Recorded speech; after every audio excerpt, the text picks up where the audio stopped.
Privasi Story WA Part 20 ingin rujuk. Pop Ilyas. Cepat katakan Nadia. Rahang mengeras, hati berkecamuk antara emosi dan frustasi. Mobil kesayanganku dijual. Ditambah lagi bukti mengejutkan yang aku temukan. Nadia sudah gila. Kenapa dia bisa jadi bodoh seperti ini? Maaf mas, aku terpaksa milat kamu biar kamu mau nikahin aku. Duar. Kepala pusing 7 keliling. Aku sandarkan punggung di tembok, menjambak rambut sambil meracau tak karuan. Ternyata benar kata Ella, beberapa bulan lalu, Nadia telah meracuniku dengan hal gaib. Tak menyangka Nadia senekat itu. Mas tolong maafkan aku, toh kamu juga mencintaiku, nggak salah dong kalau aku lebih mempererat hubungan kita. Bilang Nadia. Plak, emosi memuncak di sanubari. Aku bangun dan sengaja menampar Nadia. Dia telah membuatku kecewa, bahkan dengan sadar menghancurkan keluarga kecilku. Hidupku jadi menderita seperti saat ini. Rasa bersalah pada Ella dan Zahwa menancap dalam di hati. Pikiran benar-benar kacau. Mas, mau kemana kamu, mas? Aku ambil barang-barang musyrik milik Nadia. Benda-benda itu aku bakar di depan rumah. Nadia hanya bisa menangis terseduh-seduh. Setelahnya, kepalaku rasanya sakit. Hati begitu panas. Bagi orang mabuk, aku berlari ke jalan, menjerit sambil menahan sakit di kepala. Tas berisi puluhan juta ikut aku bawa. Yang aku mau hanya pergi menjauh dari Nadia, muak memandang wajahnya, benci dan sakit hati. Astagfirullah. Motor hitam menabrakku, sampai terpental ke pinggir. Kakiku terbentur batu. Beruntung bagian kepala aman. Seorang bapak yang mengendarai motor ikut terjatuh, namun dia segera balik ke arahku. Ya Allah nak, maaf, bapak nggak sengaja, ayo kita ke rumah sakit. Dibantu beberapa warga yang lewat, aku dibawa ke klinik terdekat. Dokter mengatakan kakiku robek di bagian lutut. Tidak terlalu parah karena tak sampai merusak tulang. Hanya perlu sedikit dijahit. Nak, maaf bapak nggak sengaja. Bapak Parubaya dengan sorban dan kopiah putih masuk mendekatiku. Nampaknya dia seorang ustadz. Wajahnya panik. Dia berkali-kali meminta maaf. Gak apa-apa pak, bapak nggak luka kan? Saya lihat motor yang bapak kendarai ikut jatuh. Alhamdulillah bapak cuma lecet sedikit. Sekali lagi, Bapak mohon maaf sudah nabrak kamu. Sudah Pak, jangan dipikirkan. Toh itu juga salah saya, lari-larian di tengah jalan. Entah kenapa berada di samping Bapak ini, pikiran dan hatiku jadi nyaman. Tak panas dan kacau seperti tadi, meskipun kakiku terluka. Namun secara batin aku merasa lebih baik. Nak, mau pulang kemana? Biar Bapak antar pulang. Saya nggak mau pulang, Pak. Kalau di rumah bawaannya panas dan kesal. Istri saya sudah berbuat hal-hal tak wajar. Suasana hati yang emosi ketika melihat Nadia membuat mulutku curhat seenaknya. Padahal baru beberapa menit bertemu bapak ini. Ya sudah nak, tidur saja di rumah atau pondok saya. Memangnya boleh pak? Tentu saja nak, meskipun baru berkenalan, rasanya aku merasa aman dan damai dekat dengan bapak ini. Dia sosok pria yang berwibawa penuh karisma. Aku jadi teringat bapakku. Dokter memberiku beberapa obat dalam maupun luar untuk mempercepat penyembuhan luka. Tak lupa aku meminta surat sakit, supaya besok bisa izin tidak bekerja.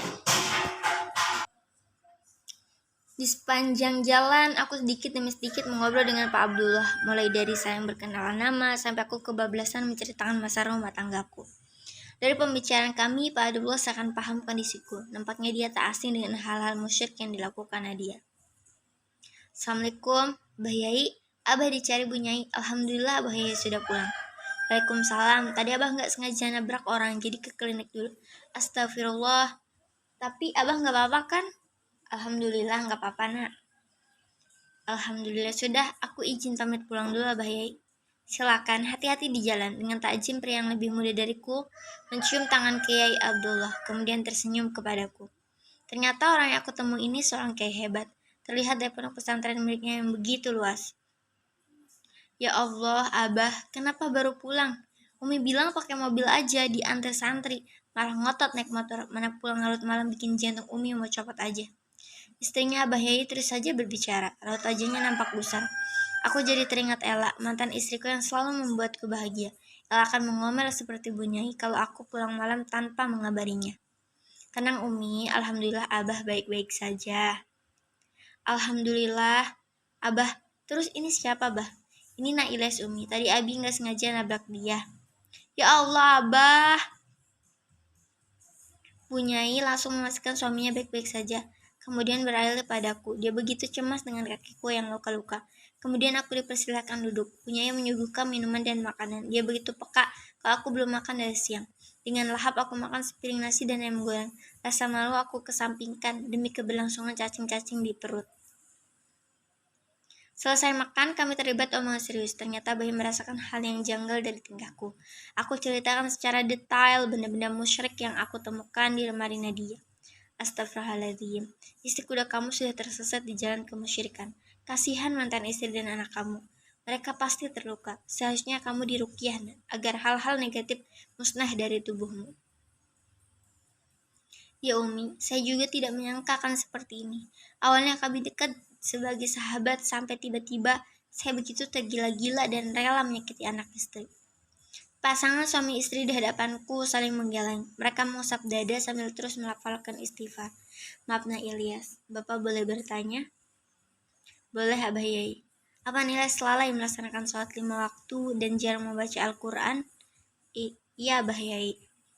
Bagi seorang dokter, Abah Yai memahami hal buruk yang aku lakukan. Yang menjadi pemicu mudahnya penyakit hati datang dari setan. Batinku kosong, benteng iman yang aku miliki lemah, sehingga kiriman-kiriman gaib mudah masuk pada diriku. Astagfirullah, itulah penyebabnya Nak. Kamu harus perbaiki sholat dan rajin membaca Al-Quran, supaya setan dan jin tidak bisa memperdaya kamu. Saya menyesal padahal istri pertama saya selalu mengingatkan untuk menjaga sholat. Ternyata lemahnya iman berdampak buruk juga bagi kebahagiaan keluarga saya. Benar Nak, sholat, doa, dan membaca Al-Quran adalah senjata kita menghadapi permasalahan maupun ujian hidup. Dengan fondasi tersebut, langkah kita akan teguh menuju jalan yang diridhai Allah, menutup celah setan, membelokkan hati pada jalan yang berujung penyesalan. Saya harus apa, Bayai? Hidup saya hancur. Anak dan istri meninggalkan saya, orang tua juga membenci saya. Air mata mengucur deras, hatiku merasa ditampar ribuan kali. Teringat suatu mata penuh amarah dari Zahwa dan kekecewaan Ella. Kali ini semua beban di punggung dan kegelisahan kalbu aku tumpahkan. Istirahat dulu Nak, menginaplah di sini. Menjelang waktu subuh Abah akan mengumumkan Nak Ilyas untuk sholat taubat dan kita akan lakukan ruqyah sesuai syariat Islam. Baik Abah Yai, terima kasih telah mengizinkan saya menginap di sini. Bunyai dan Abah Yai melengkungkan senyuman. Mereka bagai malaikat yang Allah turunkan di tengah kebingungan. Aku laksana manusia tersesat. Lalu datang secercah cahaya yang menuntunku kembali ke jalan yang benar. Pukul 3 dini hari, Abah Yai membangunkanku. Kami pergi ke masjid pondok. Aku ambil wudhu dan melaksanakan sholat tobat terlebih dahulu. Memohon ampunan atas segala dosa yang aku lakukan. Abah Yai mengajakku melakukan mujahadah, yakni sholat hajat, sholat tasbih, berzikir, dan bersolawat. Sampai waktu subuh tiba, setelah azan berkumandang, para santri mulai berdatangan untuk sholat subuh berjamaah. Nah Ilyas, mari kita mulai ruqyahnya. Ucap Abah Yai selesai sholat dan zikir. Kami akan melakukan ruqyah di ruang tamu. Ibunya juga ada, beliau akan membantu Abah Yai membacakan ayat-ayat ruqyah. Baik Abah. Abah Yai membacakan ayat-ayat ruqyah, perlahan tapi pasti hatiku rasanya terbakar. Kepala seakan ditusuk-tusuk jarum. Sekujur tubuh rasanya panas dan tercium bau busuk. Qul a'udzu birabbil falaq min syarri ma khalaq wa min syarri ghasiqin idza waqab wa min syarri naffasati fil 'uqad wa min syarri hasidin idza hasad. Katakanlah, aku berlindung kepada Tuhan yang menguasai subuh, dari kejahatan makhluknya, dan dari kejahatan malam apabila telah gelap gulita, dan dari kejahatan wanita-wanita tukang sihir yang mengembus pada buhul-buhul, dan dari kejahatan orang yang dengki apabila ia dengki. Aku menangis sebagai orang kesurupan, meraung kepanasan sambil menjabak kepala. Aku sadar tapi tak bisa mengontrol apa yang aku lakukan. Kaki dan tangan bergerak sendiri. Hampir 30 menit, ragaku dikendalikan makhluk lain. Abah Yai mengusap wajahku, perlahan semua rasa tak karuan yang ada pun menghilang. Raga tak seperti tadi, segala beban berat seakan menghilang. Terganti rasa penuh kedamaian. Alhamdulillah, pengaruh jin dan setan bisa diusir atas izin Gusti Allah. Nah Ilyas, jadikanlah apa yang terjadi sebagai pelajaran. agar lebih mendekatkan diri kepada Allah. Ya Abah Yai, terima kasih. Aku cium tangan Abah Yai dengan isak tangis yang tak tertahan.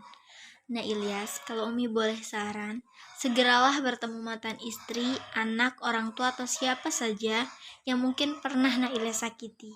Melalui ucapan maupun perbuatan, mintalah maaf mereka. Iya Umi, secepatnya saya akan menemui mereka. Menjelang sore hari, aku putuskan melakukan perjalanan menuju Surabaya. Setelah resmi bercerai dengan Ella, aku belum pernah bertemunya lagi. Di pikiranku terus saja teringat tentang mereka. Bu, Ilyas, pagi hari aku sampai di rumah ibu dan bapak. Bersimpuh di kaki mereka memohon ampun. Aku ceritakan semuanya. Ibu ikut menangis dan memelukku. Dia mau memaafkanku. Itulah cinta ibu. Ketulusannya tak tergantikan. Sementara bapaknya bergeming. Dia memilih menjauh dariku. Mungkin sakit hatinya teramat dalam. Bagaimanapun semua berawal dari diriku yang lengah menjaga hubungan dengan pemilik kehidupan. Bu, Ilyas ingin rujuk kembali dengan Ella, Bu. Ibu akan selalu mendukungmu, Yas. Bapak bagaimana, Bu? Soal Bapak biar Ibu yang bicara. Bapakmu hanya butuh waktu mencerna segala yang terjadi. Ilyas izin menemui El dan Zahwa ya, Bu. Jana, pergilah. Semoga belum terlambat. Selama berjam-jam aku mengungkapkan isi hati di depan Ibu. Memohon doa restunya, aku akan rujuk dengan Ella dan menceraikan Nadia. Berbekal tekad kuat aku mendatangi rumah Ella. Namun langkah terasa berat. Padahal rumah emas sudah ada di depan mata. Ella. Suaraku lirih dan terhenti. Ketika netra ini menangkap sosok pria yang lebih muda dariku sedang duduk bersama Ella. Mereka saling tertawa bahagia di ruang tamu. Apa Ella sudah mendapatkan penggantiku? Tidak. Ella, bidadariku, aku mencintaimu.